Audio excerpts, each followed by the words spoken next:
आइए आज सुनते हैं प्रेमचंद द्वारा लिखी गई कहानी मिस पद्मा। कानून में अच्छी सफलता प्राप्त कर लेने के बाद मिस पद्मा को एक नया अनुभव हुआ। वो था जीवन का सूनापन। विवाह को उसने एक अप्राकृतिक बंधन समझा था और निश्चय कर लिया था कि स्वतंत्र रहकर जीवन का उपभोग करूंगी। एमए की डिग्री ली, फिर कानून पास किया और प्रैक्टिस शुरू कर दी।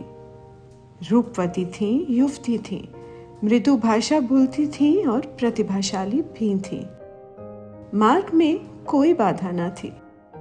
देखते देखते वो अपने साथी नौजवान मर्द वकीलों को पीछे छोड़कर आगे निकल गईं और अब उनकी आमदनी कभी कभी 1000 से भी ऊपर बढ़ जाती। अब उतने परिश्रम की आवश्यकता न रही। मुकदमे अधिकतर वही होते थे जिनका उसे पूरा अनुभव हो चुका था।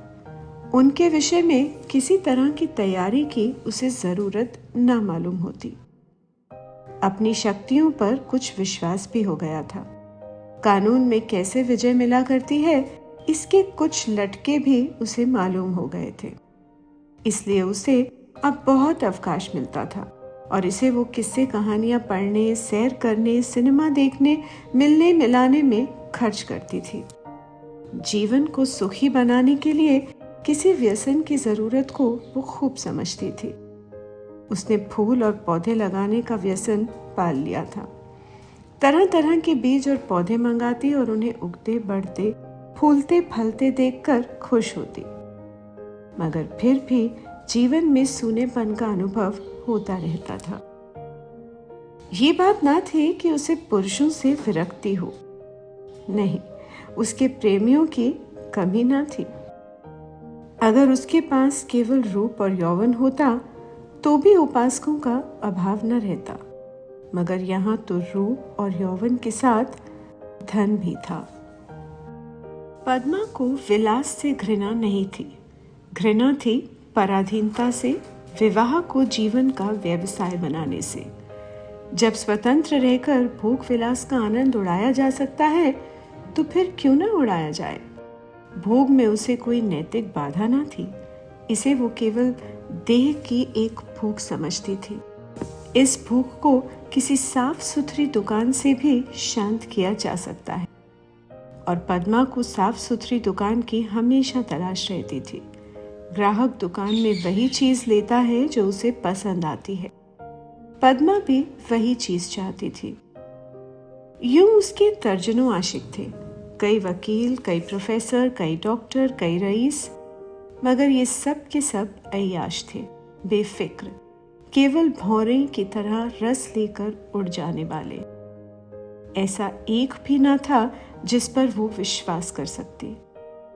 अब उसे मालूम हुआ कि उसका मन केवल भोग नहीं चाहता, कुछ और भी चाहता है। वो चीज क्या थी? पूरा आत्मसमर्पण, और ये उसे ना मिलता था। उसके प्रेमियों में एक मिस्टर प्रसाद था, बड़ा ही रूपवान और धुरंधर विद्वान, एक कॉलेज में प्रोफेसर था। वो भी मुक्त भोग के आदर्श का उपासक था और पद्मा उस पर फिदा थी। चाहती थी उसे बांध कर रखे, संपूर्णतः अपना बना ले। लेकिन प्रसाद चंगुल में न आता था। संध्या हो गई थी। पद्मा सैर करने जा रही थी कि प्रसाद आ गया। सैर करना मुलतवी हो गया। बातचीत में सैर से कहीं ज्यादा आनंद था और पद्मा आज प्रसाद से कुछ दिल की बात कहने वाली थी। कई दिन के सोच विचार के बाद उसने कह डालने ही का निश्चय किया था। उसने प्रसाद की नशीली आंखों से आंखें मिलाकर कहा, तुम यहीं मेरे बंगले में आकर क्यों नहीं रहते?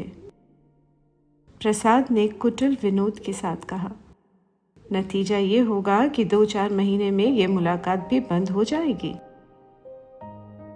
मेरी समझ में नहीं आया, तुम्हारा क्या आशय है? पद्मा ने कहा।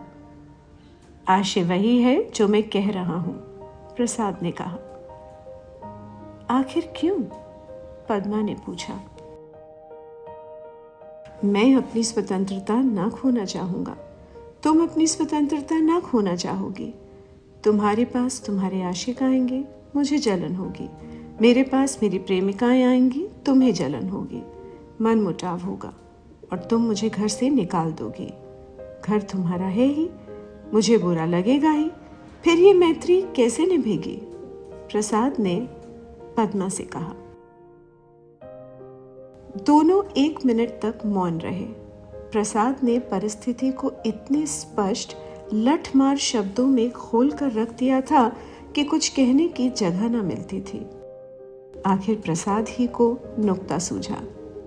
बोला, जब तक हम दोनों ये प्रतिज्ञा न कर लें कि आज से मैं तुम्हारा हूं और तुम मेरे हो, तब तक एक साथ निर्वाह नहीं हो सकता। तुम ये प्रतिज्ञा करोगे? पद्मा ने पूछा। पहले तुम बतलाओ, प्रसाद बोला। मैं करूंगी, पद्मा बोली।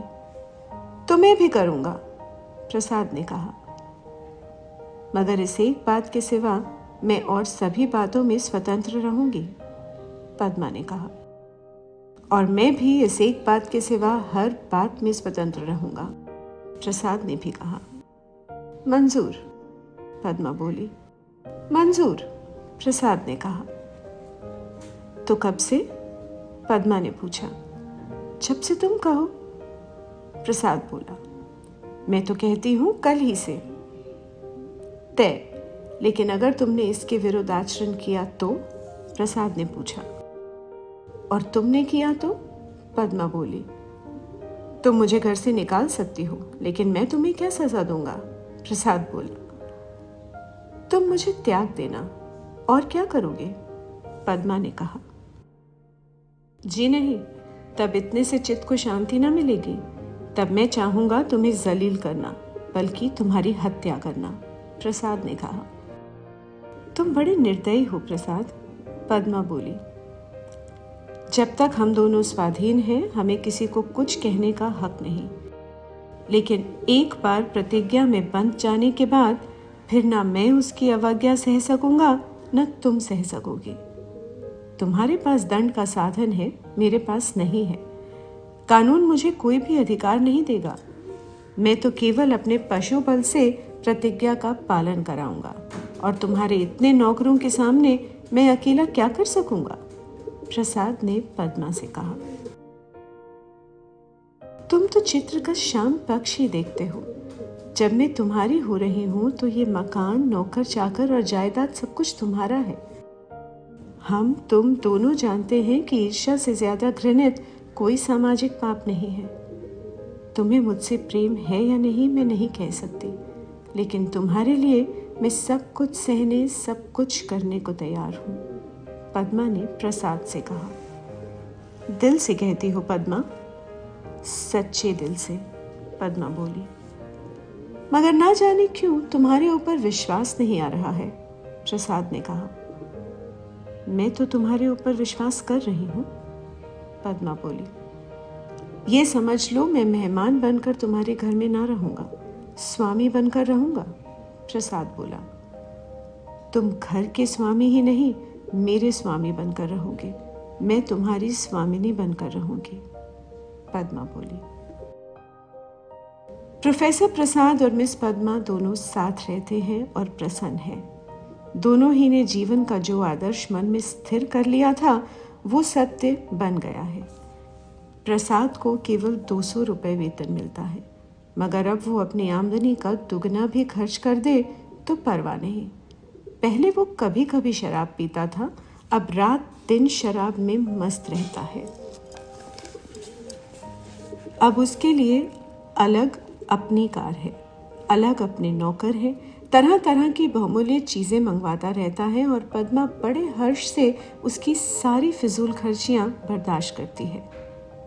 नहीं, बर्दाश्त करने का प्रश्न नहीं, वो खुद उसे अच्छे से अच्छे सूट पहनाकर, अच्छे से अच्छे ठाठ में रखकर प्रसन्न होती है। जैसी घड़ी उस वक्त प्रोफेसर प्रसाद के पास है, शहर के बड़े से बड़े रईस के पास ना होगी। और पद्मा जितना ही उससे दबती है, प्रसाद उतना ही उसे दबाता है। कभी कभी उसे नागवार भी लगता है, पर किसी अज्ञात कारण से अपने को उसके वश में पाती है। प्रसाद को जरा भी उदास या चिंतित देखकर उसका मन चंचल हो जाता है। मगर जैसे राजनीति के क्षेत्र में अधिकार दुरुपयोग की ओर जाता है, उसी तरह प्रेम के क्षेत्र में भी वो दुरुपयोग की ओर ही जाता है। आत्माभिमानी पद्मा अब प्रसाद की लौंडी थी और प्रसाद उसकी दुर्बलता का फायदा उठाने से क्यों चूकता। यहाँ तक कि उसने रात को देर से घर आना शुरू किया।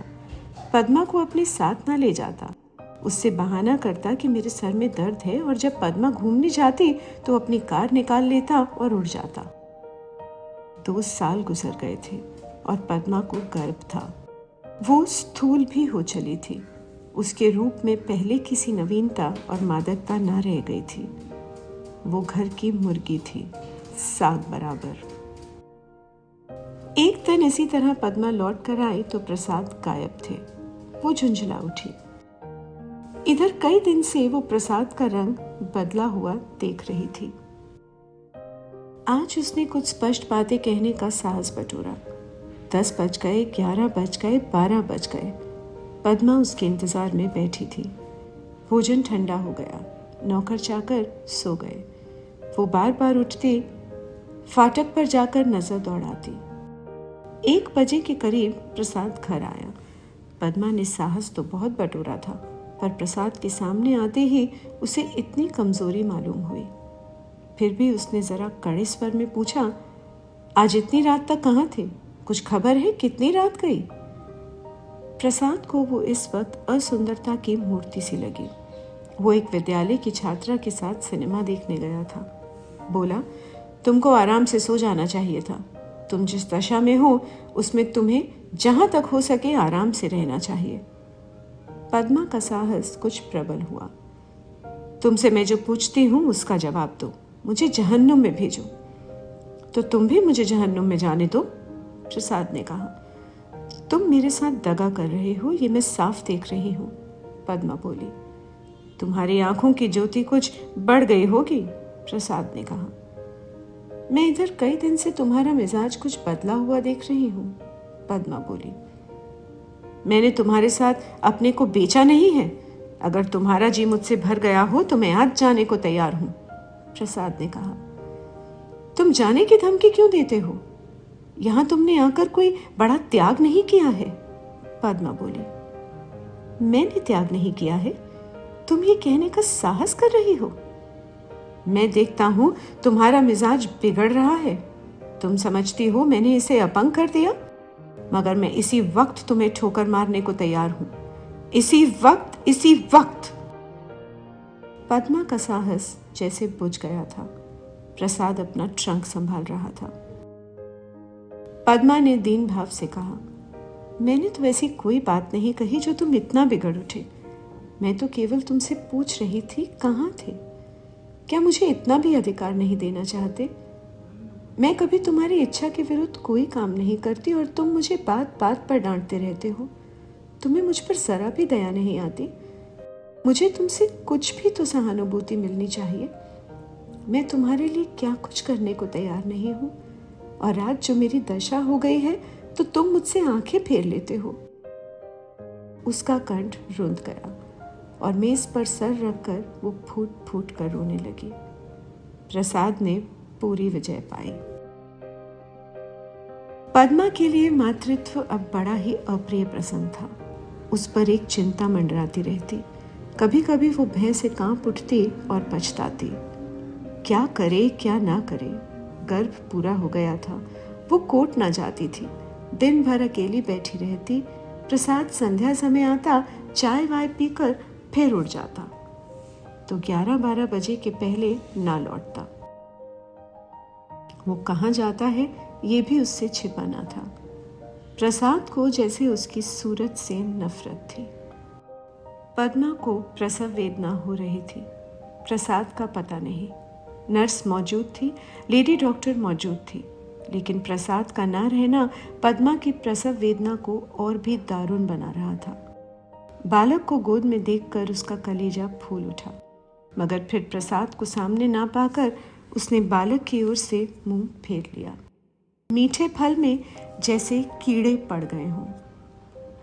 5 दिन सौर ग्रह में काटने के बाद जैसे पद्मा जेल खाने से निकली, नंगी तलवार बनी हुई। माता बनकर वो अपने में एक अद्भुत शक्ति का अनुभव कर रही थी। उसने चपरासी को चेक देकर बैंक भेजा। प्रसव संबंधी कई बिल अदा करने थे। चपरासी खाली हाथ लौट आया। पद्मा ने पूछा, रुपए? बैंक के बाबू ने कहा, रुपए सब प्रसाद बाबू निकाल ले गए। पद्मा को गोली लग गई। 20,000 रुपए प्राणों की तरह संचित कर रखे थे इसी शिशु के लिए। हाय, सौर से निकलने पर मालूम हुआ प्रसाद विद्यालय की एक बालिका को लेकर इंग्लैंड की सैर करने चला गया। झल्लाई हुई घर में आई। प्रसाद की तस्वीर उठाकर जमीन पर पटक दी और उसे पैरों से कुचला। उसका जितना सामान था उसे जमा करके दिया सलाई लगा दी और उसके नाम पर थूक दिया। 1 महीना बीत गया था। पद्मा अपने बंगले के फाटक पर शिशु को गोद में लिए खड़ी थी। उसका क्रोध अब शोक में निराशा बन चुका था।